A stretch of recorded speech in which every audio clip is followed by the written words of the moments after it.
Here's a question for you. What would you do if you were a teacher and you denied your student second chance breakfast? And then a parent comes in and records you, videotapes an incident saying that you violated the law. Years ago, I came across a story exactly that. This happened at a Hilltop Drive Elementary School where outraged father says son was denied a meal at school. The confrontation was on videotape, which you are about to see. And it left me speechless with some common sense. Because I watched this years ago, believe me, it was unlike any other for Throwback Thursday. Take a look. So you're calling my son a liar regarding Monday.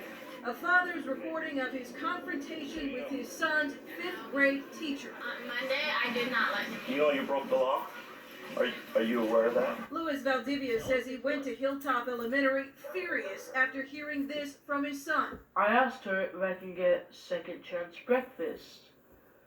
And when I asked, she said, no. I just went back to my seat all frustrated. The 10-year-old, whose name and face we agreed to conceal, says he was denied breakfast at the school because his teacher said he was missing an assignment. You know that what you did was denying my son food was wrong. I'd appreciate if you asked my permission before you come. Well, While not admitting the boy missed a meal, the Chula Vista School District spokesperson tells 10 News they are looking into the complaint, saying second chance breakfast, an opportunity for kids who missed breakfast to eat, is not a mandated meal break. Combined with recess, teachers sometimes hold students out of recess as discipline. If you would like to schedule a meeting. I don't need to schedule a meeting. This is going straight to the board and I'll see you in court. Valdivia says refusing his son food under any circumstance is abusive. Terminator. Get rid of her. Just because you have a bachelor's or a master's degree does not give you the right, the authority to treat a child. Now, again, the school district says that meal, what's called second chance breakfast, a chance for kids who miss breakfast at home perhaps to get breakfast at school, is not a required breakfast or a required meal to be served by law. So the teacher did not, in fact, violate the law, but whether they decide to discipline her or not, they say will be a private matter handled within the district. We're live in Chula Vista tonight. Riel Creighton, 10 News. I'm not allowed that to happen. If the kid is hungry, he won't be able to focus upon their school. There's no reason he shouldn't have been able to have it. Teacher says no. No means no. That brings us to our common sense. What the?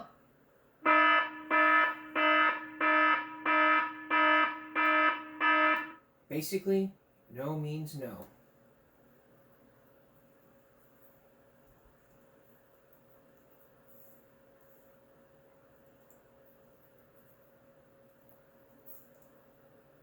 Just basically, hey.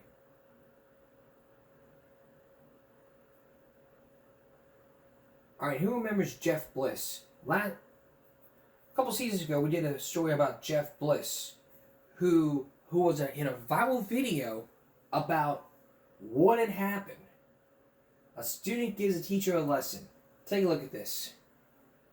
This freaking lady go off on kids because they don't freaking get this crap. If you would just get up and teach them instead of handing them a freaking packet, yo.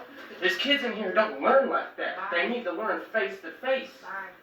You're just getting mad because I'm pointing out the obvious. No, and you're you're wasting my time. No, I'm not wasting your time. I'm telling you what you need to do. Get out. You want kids to come into your class, you want them to get excited for this, you gotta come in here, you gotta make them excited. You want a kid to change and start doing better, you gotta touch his freaking heart. Can't expect a kid to change if all you do is just tell him. You gotta take this job serious. This is the future of this nation. And when you come in here, like you did last time, and make a statement about, oh, this is my paycheck, indeed it is. But this is my country's future and my education. I respect that. Can you go outside, please? But there's a limit. When I'm not bitching, but simply making an observation. Okay. And now I will leave. You're welcome. And if you would like, I'll teach you a little more so you can actually learn how to teach a freaking class. because since I got here, I've done nothing but read packets. So don't try and take credibility for teaching me jack. Just go. Bye.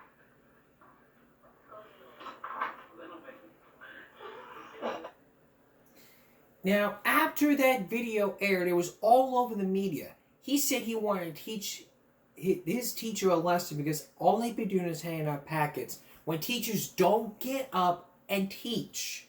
I mean, substitute teachers are like that. I mean, if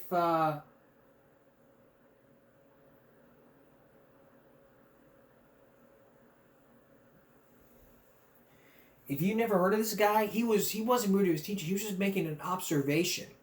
So after that aired, it was on the news, and after that, the video got like a lot of views. And so after that aired on the news, he said he just wanted people to just stand up and learn. According to the Young Turks, the fed up student demands better education. Because substitute teachers, they just sit there and do nothing. But that teacher is handing them packets. That's just not it. What's the common sense perspective here? If it's what the teacher wants, it's what the teacher wants. Don't argue. Don't argue with the teacher. If it's what the teacher wants, the teacher wants. We shouldn't raise common sense. I mean, if it's their right to say what they want, then all right. You might have heard about the love swindle scam. Coming up, a Throwback Thursday classic that you may like. It's about young women taking advantage of elderly men. Stay with us. Welcome back. I hope you're ready for this Throwback classic. Grab yourself a seat, get yourself some popcorn, your milk duds, your drink, your water, whatever. We're talking about the Sweetheart Swindle. It's a scam that robs the elderly not just of their money, but of their dignity. If you'd like to know more about this, watch this full video, and get your elderly men with them, your grandma, your grandpa, get your grandparents with them because they can learn about this from a former detective and from elderly men themselves. Here's Chris Hansen. Why did you make me one of your victims when I loved you so? They are lonely, isolated in many instances, and it just puts them in a situation where they're very vulnerable. She wouldn't have done all this had she loved me. They just build up a trust, and eventually that trust evolves into show me the money. It was all just a scam on her part, and she didn't care. That would hurt worse than anything else. And, to tell you the truth, the way it looks now, she probably did just exactly that. So leave me if you need to. Their stories are more tragic than even the lyrics suggest. Four lonely men who all have something in common. Victims, they say, of a crime of the heart. The story begins with an elderly widower. It's not just a story of a love affair gone bad. His case is being investigated as a crime. 5 years ago, Harry Champion was a vigorous 80-year-old man who meticulously tended his home and garden. Then he suffered a stroke, which left him unable to care for himself. He had planned to spend the final years of his life in his home, where he lived first as a young man and then as a loving husband. And the reason you had to get rid of that house? It was on account of her. She called herself Venus Milo. She was young and beautiful, and she told Harry that she loved him. How do you feel when you look at that picture of Venus now? Bad. You once loved this woman. Yeah. Tried your best to take care of her. Spent every penny almost you ever had. What did you get in return? Nothing. And it's really about money. There's a sleazy side to this in that these victims are so vulnerable and there's nobody there to protect them. Ray Alsdorf is an investigator for the Alameda County District Attorney's Office in Northern California. He's investigating over a dozen of these cases, known as the Sweetheart Swindle. These women are incredibly convincing, and these gentlemen are very vulnerable. And it's the combination of those two factors that really allow these people to be so successful. And as you'll see later through our hidden camera, some women are practiced at befriending and courting elderly men. like the woman who broke this man's heart. I really fell in love with her. I think I loved her more than I ever loved my wife when I married her. Mark Moyer met Lisa Loio 3 months after his wife of nearly 50 years had died. They married soon after. So I asked her to marry me, and she just jumped up and down for joy and gave me a big hug, and that's all I ever got from her was a big hug. Once in a while, she'd kiss me on the cheek. At the time, 77-year-old Mark Moyer had money in the bank and a modest home in which to spend his twilight years. Now he lives in one small room and survives on Social Security and food stamps. I guess it was about 18 or 19 months. She relieved me of a little over $200,000. 78-year-old Charles Hunt met Margaret Dimitro at a time when he needed a friend. It had been just about a year from the time that Helen died when I met Margaret and Dimitro. I was lonely, very lonely at the time. He borrowed $10,000 and says he gave the cash to Margaret. And he also ran up $6,500 on his credit cards. Ultimately, he filed for bankruptcy. Sam Kaplan fancied himself as the professor in My Fair Lady when he lent money to a struggling young woman. You knew this woman 5 months, and you gave her $94,000? Yes, stupid, I know. But I thought I was helping somebody at the time. Together, these 4 men estimate they lost nearly $400,000, money they saved over a lifetime of hard work. And these are not isolated cases, but as experts say, a growing trend of abuse, not so much physical as financial.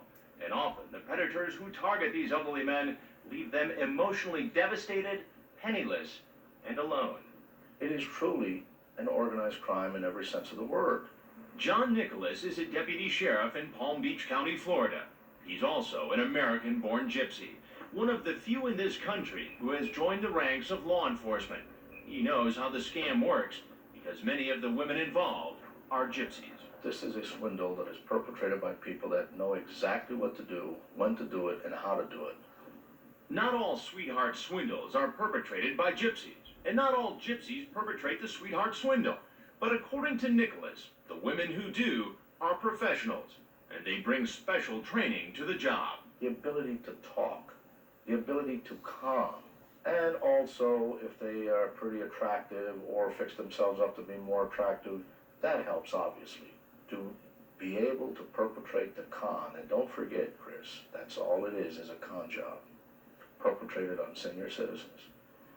And they are easy marks, vulnerable to the con because they grew up in an era of trust. I believe when people look one in the eye and say something that they really mean it and that they're not lying. She loved me so much. I guess that's what she wanted to make me think anyway. And I guess it was just because she knew what she could get from me. So you would argue that even though these men gave the money to the women willingly, it was under false pretenses? Absolutely. Generally what we're talking about is grand theft in these cases. But what were the pretenses under which these men so willingly gave? And why were these women so believable? Select families who have done this for years. They are experts at it. The men describe tactics that are strikingly similar. Chance encounters with women insisting they had met before. I got out of the car and went over. She said, "Hi, Sam." And she come up and give me a hug. Said she was glad to see me again. All of the women talked about doing seamstress work at large hotels. She said that they were working down in Las Vegas and redecorating. And the cost of the materials, including 3 sewing machines, was $42,000. So then she started asking me for money to buy material. And by that time, I was thinking she was pretty good. You know, I liked her quite a bit. They said money was needed for medical expenses. Margaret claimed to be suffering from kidney stones. Venus told you she needed $38,000 for an operation. You gave it to her. Yes, I did. And all the women teased with talk of marriage, but intimacy was out of the question. I made attempts to get near to her, and I couldn't. She said her religion didn't allow anything at all until she was engaged. I'm sorry I can't kiss you on the lips before we're married. That'd be a sin. She wouldn't even kiss me after the ceremony. Did she talk about marrying you? Yes, she did. What did she say to you about that? Save your money so we can get married. But when the money ran out, That was the last I heard from her. I never saw her again. It hurt, to tell you the truth. It hurt me terribly. I never did find out where she was at. you might think the four men were dating four different women, but it was really just two women, Venus and Lisa Loio, the Loios. They're just one of many large gypsy families scattered across the United States. You'll hear more about some of the other Loio family members later, and you'll see they have many faces and many aliases. When Venus Loio first introduced herself to Harry, she called herself Venus. But later, when she met Chuck, she was Margaret Dimitro. Gypsies have the ability to change their identity as many times as you would change your suit. Venus Loio has also been known to operate as Margaret Loio, Valerie Dimitro, Daffy Boys, and Venus Milo. That's right, all one and the same person. There are many faces, too, for Lisa Loio. She used that name when she met Mark and Sam. But she has more than 8 aliases, including Lisbeth DeVille, Tina Ingle, Lisa Marks, Bobby Midlow, and Diane Taylor. Experts say they live transient lifestyles, moving from city to city, oftentimes frustrating investigators. But in our investigation, they might learn they do have a home base, and wait till you find out how they got it. So how does this scam work? When we come back, we're going to walk you through each and every part of that scam. And later, hidden camera footage will show you about one of the Loio families at a flower store. Stay with us. How is the trap set for the scam? We're about to walk you through each and every step as the trap is laid out. So far, you've met 4 men who've been taken advantage of by 2 different women. The Loio family. Now we're going to tell you how the trap is set. Here again, Chris Hansen. In a 6-month Dateline investigation, we got a startling and detailed look at how experts and victims say the sweetheart swindle works. It's a highly organized scheme, and we're going to show you step by step, beginning with a chance encounter. It had only been 3 weeks since 78-year-old Sam Kaplan lost his wife Beverly when Lisa Loio approached Sam and told him she'd been his wife's nurse. She went to a fruit market parking lot? Calls you by name? Yes. She says, I was Beverly's nurse. How is she? You reveal that Beverly has died? It's almost as if these people were stalking you. They must have been stalking me, having found out my name and maybe where I live. These chance encounters, it turns out, sometimes start with a little research. They will actually follow the person, see where he lives, see what kind of car he drives, to do what's called a little background on the subject. It's possible this obituary provided all the background Lisa Loio needed to make Sam believe her. According to John Nicholas, it's the first step in a master plan. And then they will try to set up a proper meeting, a chance meeting, if you will. So to make it look like it was a chance they just meeting. happened into it. Exactly. When all along, this thing has been scripted like a Broadway show. Exactly right. It's no coincidence that most elderly victims of financial abuse are frail, widowed, and lonely. And that's because the women pick their victims wisely. Authorities point to 85-year-old Gabriel Muhek. He was financially well off before he collapsed in a shopping center parking lot and was helped by this woman, Dorothy Miller. She is a member of another large gypsy family. Court documents allege that in a matter of 5 months, she ended up with $277,000 of his money and a new house. But she insists he wants her to have it all because she cares for him. Do you have any understanding? But when concerned family members took him to police, look what happened. Do you remember putting Dorothy on any of your bank accounts? At times, he didn't remember. No, I don't remember. Minutes later, he gave a different answer to the same question. That Dorothy Miller was put on this home savings account. Are you aware of that? Yeah. Okay. Because I told him to put it there. And when he is pressed, he's adamant that he gave her the money willingly, and he says she deserves Does it. that bother you that her name is on an account that's got $50,000 in it? What am I gonna do with it? She helped me, damn it. Okay. And that's why I'm still here. A doctor says Gabe shows symptoms of Alzheimer's disease, and the videotape clearly shows one of the reasons why prosecutors are not pursuing criminal charges against Dorothy Miller. The very things that make Gabe a good victim make him a bad witness. And why is it so hard to stop them? Because they put it on paper. Go out to the sunshine. Remember Harry? If it weren't for a caring and determined neighbor, he would have lost everything.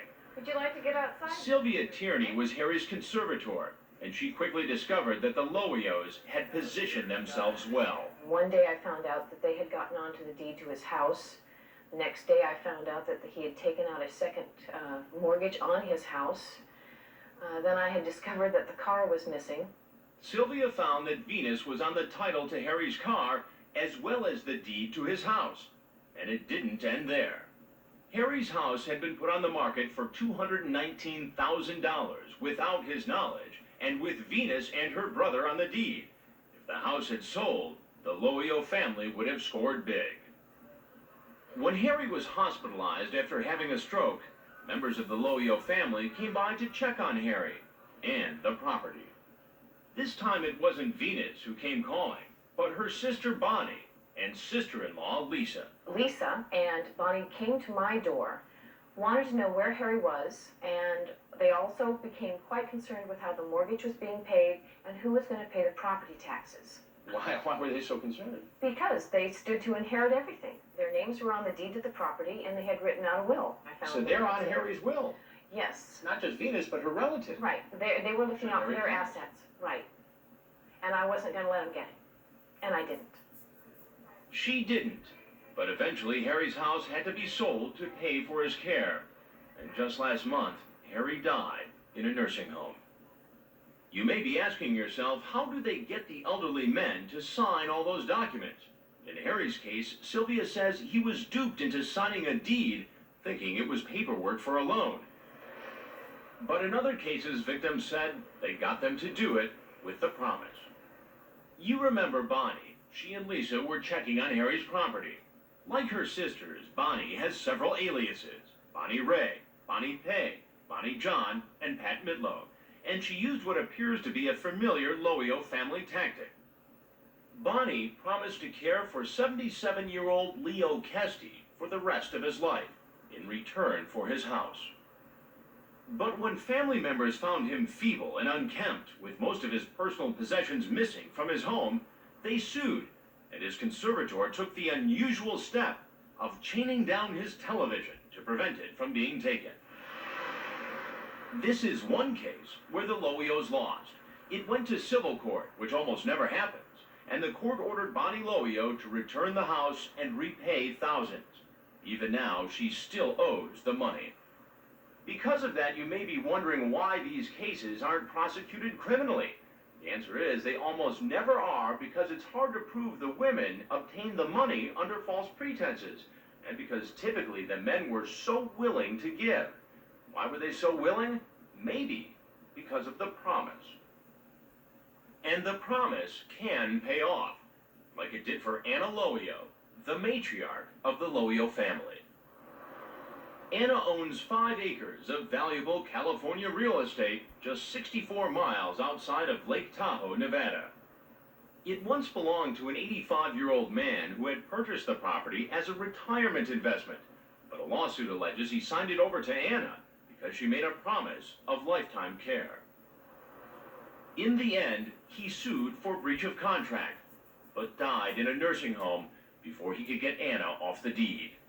Anna's lawyer said Anna did assist him with his needs and confirmed she prevailed in keeping the property. It's a mere fact that if the female is tutored enough to know what to look for, how to spot, and then how to proceed with a sweetheart swindle, again, all it is time, and usually the payoff is big.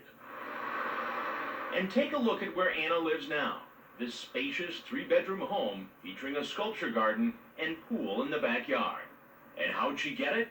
14 years ago, she promised this 81-year-old man lifetime care as well. He sold his home and bought this house for the two to share. According to a petition filed by the Public Guardian's Office, he fled because he was being mistreated. Even though Anna said she would care for him if he came back, he died in a nursing home.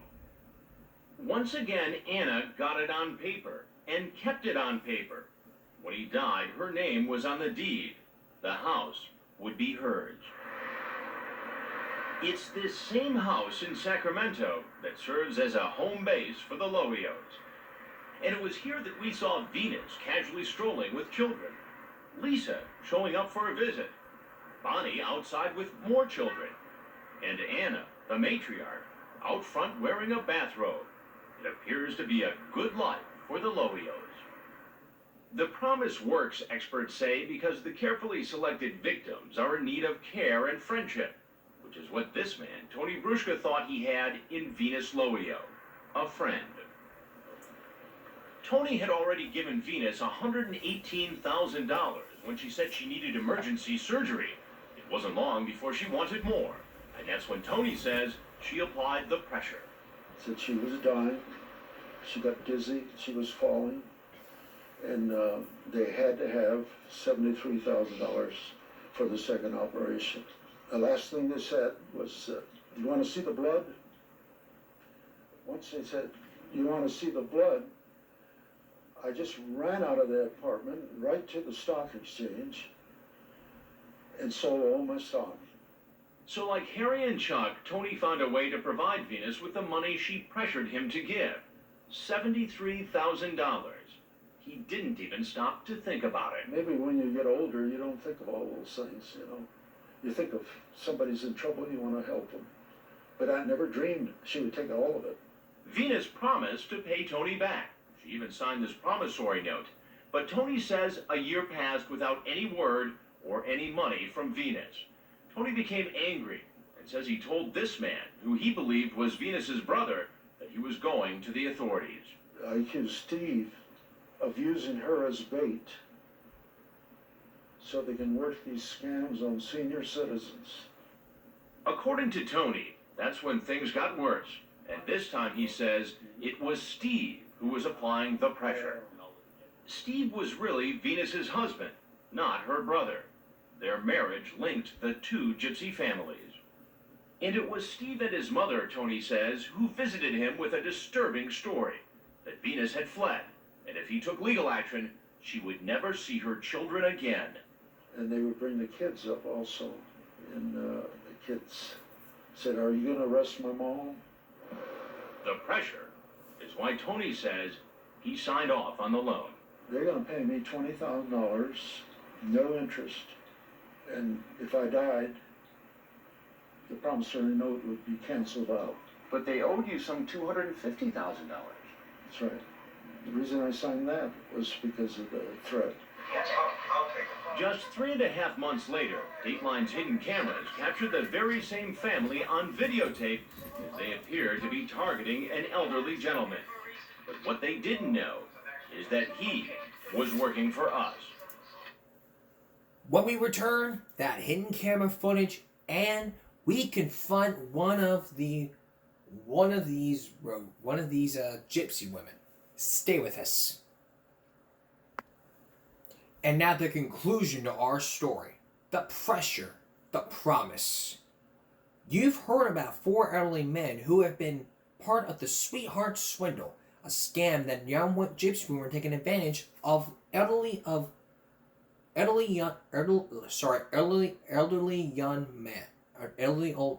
men who take advantage not just of them, but drain away their money. The promise, the pressure, they put it on paper. That's how it's done. But how is the trap laid out? You're about to go inside with Dateline's hidden cameras. Here's Chris Hansen. They will try to befriend one, target one if you will, trying to develop it into a relationship where their ultimate aim is to gain monies and or property. So we set up a controlled experiment to see what would happen. We asked a 78-year-old man named George to help us out. We gave him a history, a lonely widower with time on his hands and money to spend. And we sent him into this flower shop in Hayward, California. The shop is owned by Steve, the same Steve that Tony Bruschka says put the pressure on him. He met a young woman at the shop who told George her name is Rosie Perry. But when she and her cousin were arrested in May of 1995 in connection with the sweetheart swindle, she told police her name was Rosie Yanko. Her cousin was convicted of grand theft, but charges against Rosie were dropped. Rosie is Steve's sister, and Diana is their mother. She was friendly and invited George to visit again anytime he wanted to talk. He played along, as any lonely elderly man might do. He went to the flower shop often. He had lunch in the back of the shop. Rosie gave George flowers, hugs, and when they went out to a restaurant, the hard luck story of her life. I have relatives and stuff. I go visit them, but I'm not going to live with them. I'm not going to give them my problems. You know, they got enough of their own. Yeah. Well, I want someone to be happy with. She told George about medical bills she needed to pay, and a fiancé killed in a boating accident. I'm over it now. The next day, Rosie told George all she wanted was a companion, and a May-December relationship didn't concern her at all. Don't bother me. If it did, I wouldn't be using it.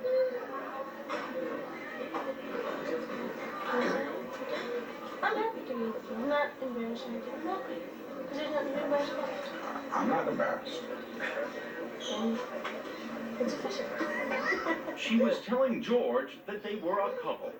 She even talked about going to Hawaii with him. So when you're ready to go to Hawaii? You want to go to Hawaii too? And she told him she'd love to visit him in New York, where he said he lived. I want to go shopping in New York. I want to eat in New York. I want to eat my heart out in New York. So we decided to pick up the tab, and not just for Rosie. She told George she wanted her Aunt Diana to come along.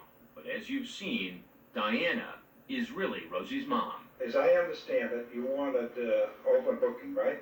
Rosie told George to buy open ticket, saying she and Diana needed to be flexible. So we went along with it, but we wondered if there was another reason why someone would want open tickets. As you'll see later, there was. We also arranged for them to stay and visit with George in this New York City hotel, because we didn't want to ask George to use his home. How are you? Rosie and Diana left their room and had breakfast with George in his suite. Just 15 minutes into her visit, Rosie was giddy about her prospects in the big city. Did you like it? What are you going to change? What are you going to do? So I find an apartment. Yeah? Oh, she's back. You're all ready. I'll start looking for apartments today. And that's not all. Rosie said she saw a perfect spot for her own flower shop, right in the heart of Manhattan. Coming here, and she's looking out the car window, and she's looking, and then there was this store for rent. And then she goes, that would make a great shop. And I'm just looking at her, you know what's wrong with her. Is that a big front window? And then you can, decorate it real pretty. And later that day, Rosie, who had been out only twice before with George, was bold enough to ask him to rent an apartment for her. Or you find a apartment to rent it? So, if I found an apartment, rent a part. It sounded like an offer many lonely elderly men would find hard to resist. A 26-year-old woman implying that she was ready to move across the country to be with George and take care of him. If I find an apartment, I'll love you, I'll cook for you, I'll do everything. Put your coffee, I don't mind anything. I'm not saying don't do it yourself. I'm not, how do you say, liberated woman. But later that night over dinner, George told Rosie he wasn't feeling well, and we decided to cut the visit short because in reality, we weren't going to bankroll Rosie's plans. Watch what happens the next morning when Diana turned up the heat. So how was your dinner? She says, oh, it was lovely. And then boom, started pouring out tears. Straight to the bathroom. So she came out, and she lay on the bed, and she wouldn't stop crying. Diana told George Rosie didn't want him to leave. And evidently she found herself with a crush. And I don't think she doesn't know how to handle it. And later, Rosie confesses her true feelings to George. I'll put a toothpick in here. Then Rosie cried as she told George she didn't want him to go. Should I see it for? But Rosie, as you may have guessed, could be crying crocodile tears. Maybe she's upset that the trip might be ending for the other people who were staying on our dime. Other people Rosie didn't tell George about. So how was your trip? Listen as George asks Rosie about her flight from California. She told him she sat next to a stranger on the plane. There was someone sitting next to us. And seats, because there was like seatings. Yeah. There was a stranger sitting next to us. But Rosie was telling a lie. The man sitting next to her was no stranger. In fact, Dateline watched him leave California for New York with Rosie and Diana. He even stayed in their hotel room. The man who was with them was Steve. That's right, the same Steve who was married to Venus, the one who Tony Bruschka says put the pressure on him. But apparently Diana didn't want George to know that a man was with them, because she later gave Rosie instructions about what to say to George, and she spoke in the gypsy language of Romany, so he couldn't understand her. We asked Detective John Nicholas to translate for us. She said in Gypsy Romany, don't think that there was a man with me. Tell him quietly. And then the young lady asked, what do you want me to tell him? And then she repeated, tell him that there was no one with me. And Steve wasn't the only guest George didn't know he had. This woman met up with them at the airport in New York, and she also stayed in the room. 4 people in a room George had reserved for 2. And it turns out they pulled a fast one on George regarding the airline tickets as well. Remember, they specifically requested open tickets. Well, open tickets are expensive because you can change them or get a refund. And that's exactly what Rosie and Diana did. They got a refund for the tickets George sent them and traveled on cheaper tickets. They made nearly $3,000 on the switch. Possibly because George started asking questions, Rosie eventually admitted that they took the tickets to the airline for a refund. We exchanged them. And they gave us a difference. But Rosie lied again when she told George she'd accidentally left the refund checks at home. I'm so excited. I left them on the dresser. I'm packing my stuff. Didn't even fold them. At home on the dresser? Not a chance. This letter from the airline confirms that the tickets George bought were presented for a refund at the airport on August 14th, the same day Rosie, Diana, and Steve traveled to New York. Apparently $3,000 wasn't enough for Rosie, because before George left New York, she reminded him of how strapped she was for cash. Because I have enough money just going home. Yeah. And Diana wanted to make sure that George would pay for the hotel. She called him on the phone and sounded as if she was crying, telling George, I'm so pressured, I don't know what we're going to do. But just a few hours after that phone call, Diana and Rosie looked like big spenders. I should have that bracelet. We wondered if our $2,800 was burning a hole in their pockets as they danced their way through the Diamond District. And when Rosie and company left New York, they had a lot more with them than when they arrived. And despite the fact she promised to send George the money, so far George hasn't received a penny. We decided it was time to pay Rosie a visit. We caught up with her in front of the flower shop where she first met George. Hi, Rosie. Chris Hansen with Dateline NBC. How are you today? Do you remember George? Do you remember George? No.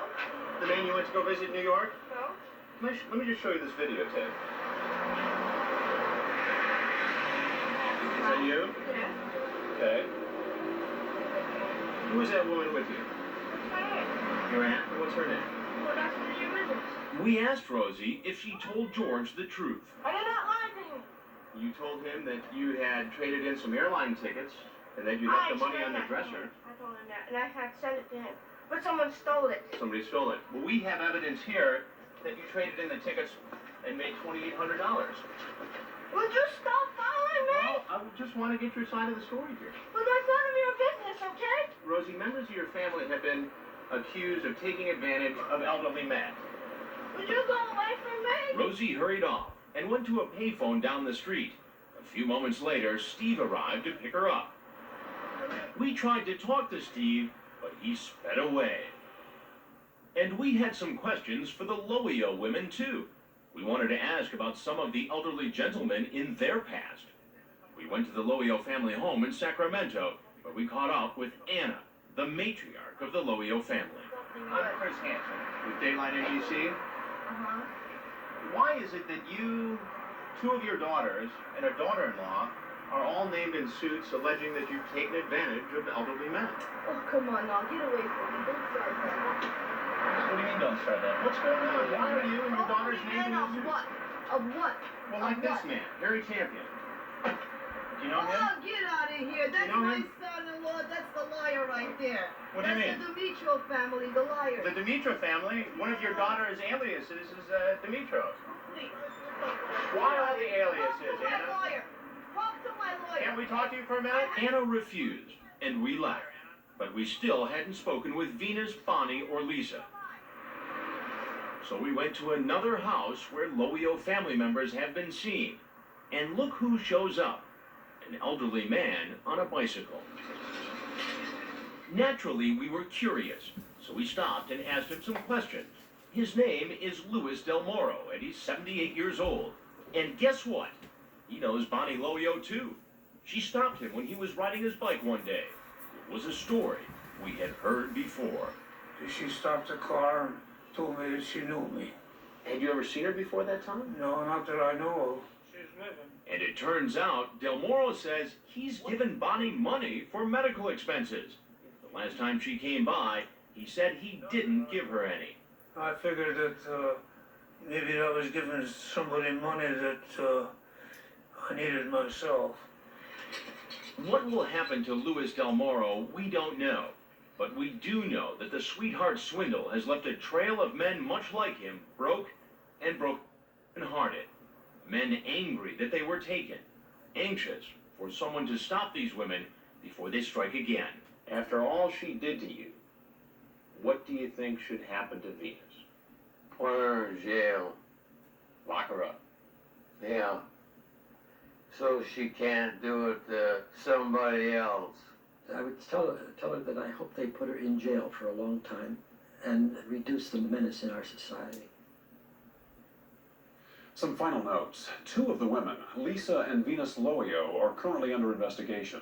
None of the swindles you've just seen resulted in a criminal conviction of any of the women involved. If you feel you or members of your family are being victimized, there are steps you can take. Contact your local police department and ask if they have an elder abuse unit. If police cannot help, ask if there's a local public guardian's office or a Department of Adult Protective Services. Great tips to help you out. We're going to take a break. We'll be right back. Last season, we talked about E. coli. If you don't know about E. coli is found in the hamburger that you can eat. But did you also know it can be found in your fresh fruits and vegetables? Now, we're not scaring you into saying, we're not scaring you people like, oh my God, E. coli in our vegetables. Oh my God, it's the end of the world. Oh my God. Oh my God, the apocalypse is happening. Cats and dogs are living together. Gays are happily married. Gay marriage is happening. Smallville's happening again. Modern Family's happening again. Oh my God, it's the end of the world. This is not a scare tactic. This is important information that you gotta know. Here's Lynn Shure. For most kids, this is just a routine kitchen chore. Helping mom wash the salad. We're making lettuce. Good. But for 5-year-old Haley Bernstein of Wilton, Connecticut, it is a matter of life and death. Back in June of 1996, Haley, then 3, and her older sister Chelsea came down with what seemed to be terrible stomach aches. After several days of bloody diarrhea and nonstop crying, their parents took them to the hospital. The doctors took a stool culture and said it was the bacteria E. coli. My first reaction was, I'm going to lose them. Oh, you know, you don't get over E. coli. You know, you really don't survive that. Why is it that the term E. coli made you so upset? Because E. coli equals death. In my head, that's what it equaled. That was certainly the image of E. coli when it made headlines a few years ago, turning up in hamburgers at Jack in the Box restaurants in Washington state. It caused the deaths of 4 children. Up to now, E. coli has usually been associated with meat contaminated by cow feces. What we all identified E. coli with, certainly at that period, was hamburgers. Had the girls had hamburgers? Well, I had taken them from fast food, and so I immediately connected the two. But was it hamburgers? No, it wasn't, and I was shocked, beyond shocked, when we found out what it was. What it was lettuce, an innocent-looking mix of baby greens called mesclun salad, found in nearly every fashionable grocery store. And what had poisoned it was the same bacteria found in the hamburgers, E. coli. Haley's sister Chelsea came down with a mild set of symptoms and went home the same day. But Haley developed the worst possible reaction, a condition called hemolytic uremic syndrome. Her kidneys simply shut down. She was put on a ventilator, transfused, fed through a tube, came down with pneumonia, lung disease, and congestive heart failure. After 2 terrifying months in the hospital, the nightmare got unimaginably worse. She had a bleed on the left side of her head that was the size of a tennis ball. That was, Required brain surgery. 6 hours worth of surgery. Brain surgery? Yeah. You're talking a perfectly healthy, normal, great kid who just ate some lettuce. The brain surgery left Haley's eyesight permanently damaged. She became diabetic, and there were times when her parents thought she would die. But finally, miraculously, the day came when she was discharged. What was the worst moment for you while all this was going on? I think the most frightening time was the day they came in to take her home. That was the most frightening day for me. Why?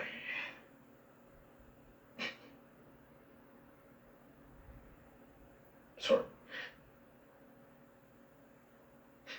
You've been through 14 and a half weeks of fear and a little hope and then more fear, and now you got to bring her home. Why was it scary? Because I was responsible for her. She was so sick. And we came home and she was on 10 or 11 medications. It took us 2.5 hours to get the medications. Twice a day. Haley and her sister were not alone. Investigators say in all, 61 people in Connecticut and Illinois got sick from the same batch of lettuce. Tammy Ardema from St. Charles, Illinois, suffered for days before she drove herself to the emergency room. The pain was horrible. They pumped me with antibiotics, very strong ones, and I was there for about 4 hours. Tammy was lucky. Adults just get sick.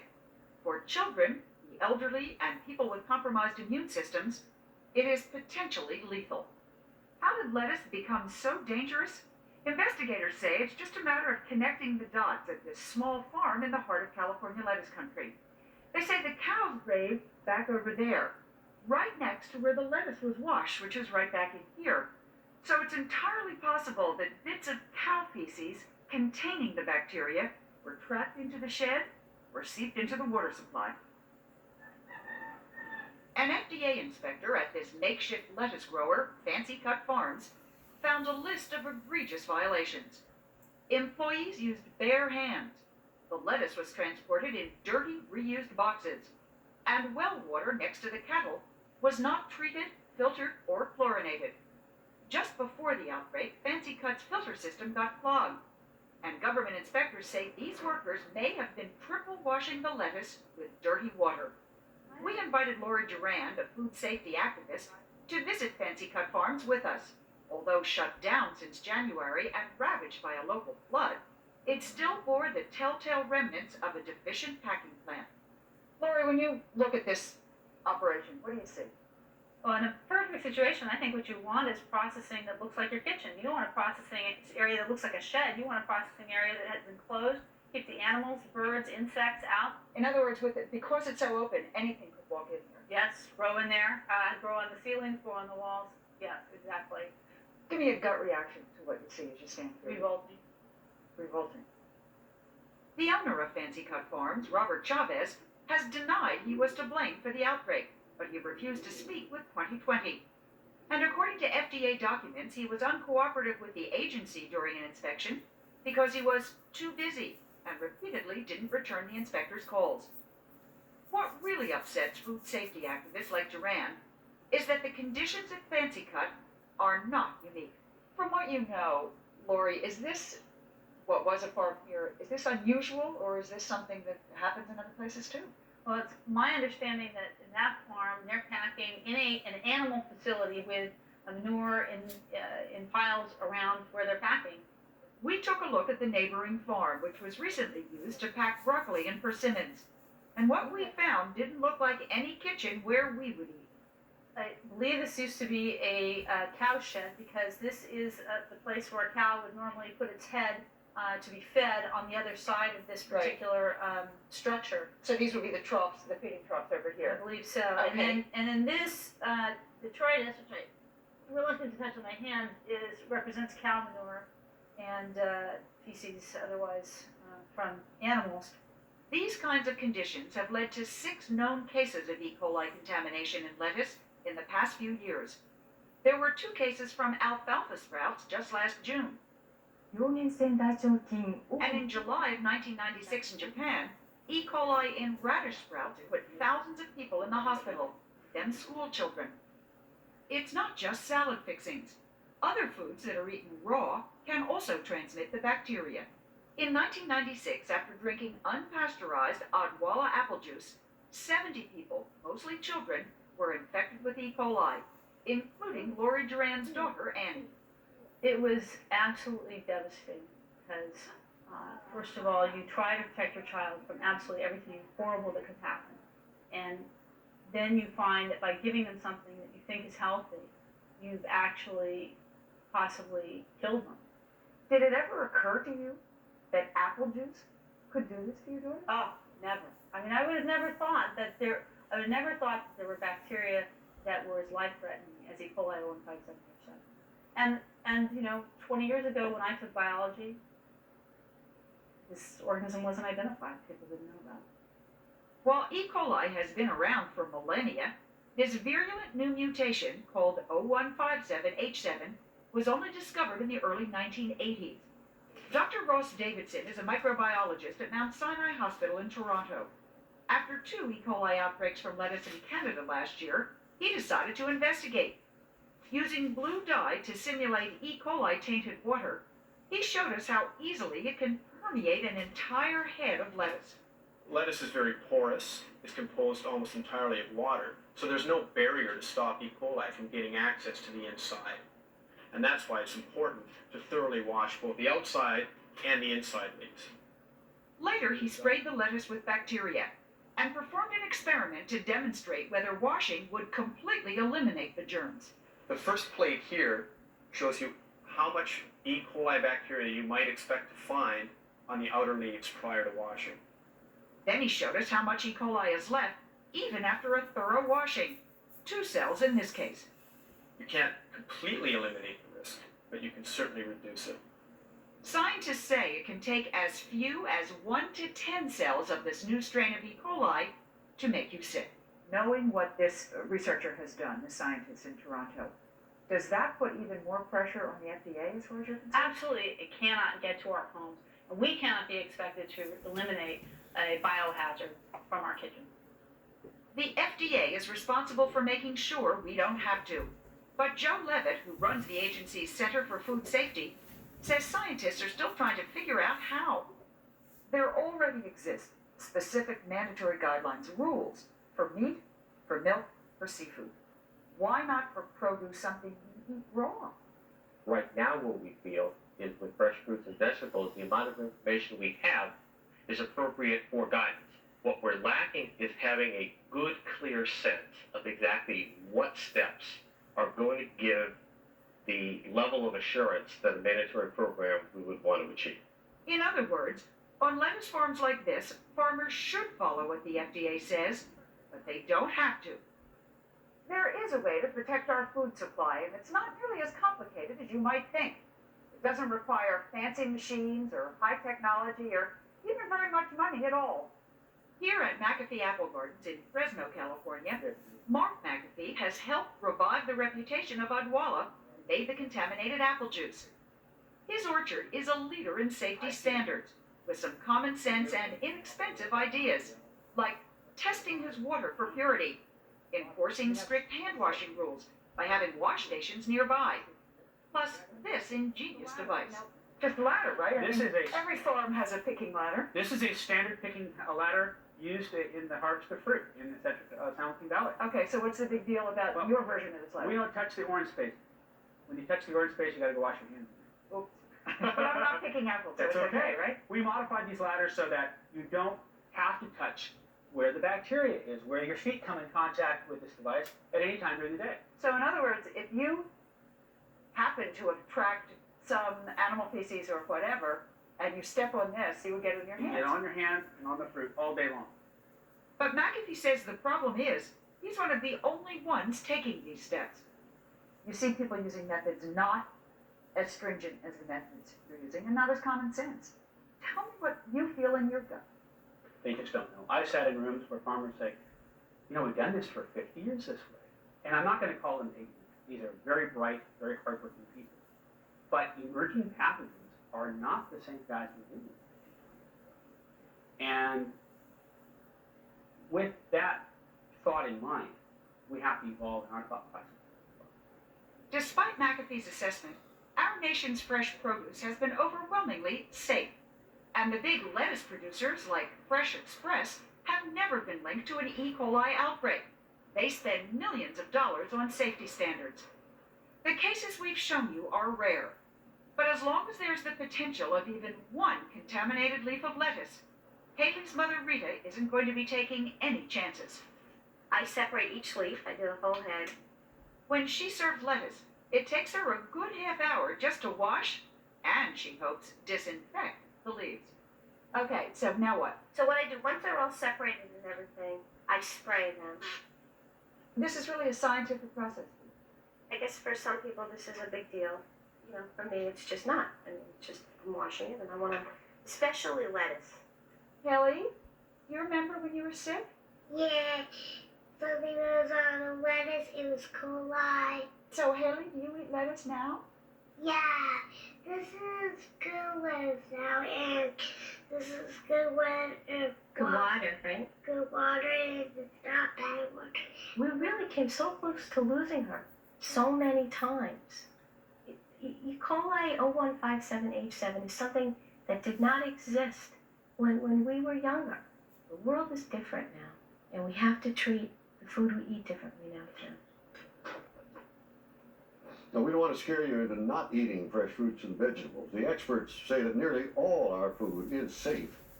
But with this new strain of E. coli out there, it's more important than ever to thoroughly wash everything you eat. You'll reduce the risk greatly. And you'll reduce it greatly. I'm going to tell you some more when we come back. Okay, here's what you need to know. What you've got to know here is washing your fresh fruits and vegetables. Even if it comes in a package and says that it's been triple washed, you wash it. I mean, don't trust the bags which say, oh, it's triple washed. You have to wash it. I would recommend that you would get a salad spinner. What is that? It's a hefty device. A salad spinner is also known as a salad tosser. It's a kitchen tool used to wash and remove excess water from salad grains. It's used to separate the water from the leaves, enabling salad dressing to stick to the leaves without distribution. And it could help out rinse all the dirt. So if you're going to use that salad spinner, it can be great. So just try to remember. Try to remember. Without scaring you eating fresh fruits and vegetables, experts say it's perfectly safe. We'll tell you more about that on our Classic Give Me a Break, which we may do tomorrow. Come up tomorrow on Give Me a Break Classic. All about sexual harassment at the Ford Motor Company. That's all for Throwback Thursday. We're back again. We'll see you again for Throwback Thursday with, I don't know what we're going to talk about, and we'll see you again for Give Me a Break Friday. For all of us here at YouTube, good night.